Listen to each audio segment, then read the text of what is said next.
कभी तुमने मोहब्बत की है क्या? ऐसी मोहब्बत कि जिसमें आँख से बहते आंसू को साफ करके किसी के लिए होंठों पे मुस्कुराहट सजाई है क्या? कभी हंसते हुए आँख से आंसू टपका है क्या? कभी किसी के लफ्ज़ों से दिल डूबा है? उम्मीद टूटी है क्या?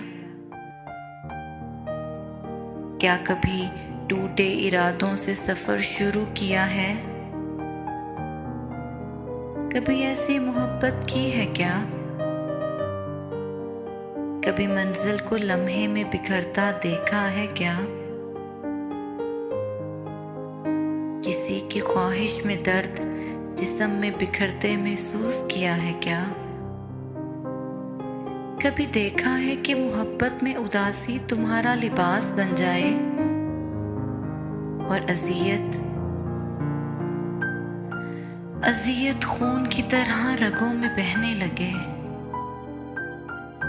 और किसी का एक लफ्ज़ तुम्हें मंजिल से ही भटका दे। बताओ, कभी ऐसी मोहब्बत की है क्या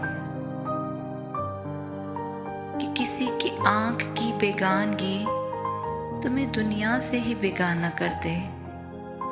कभी ऐसी बेगानगी हुई है क्या? बताओ, कभी तुमने ऐसी मोहब्बत की है क्या?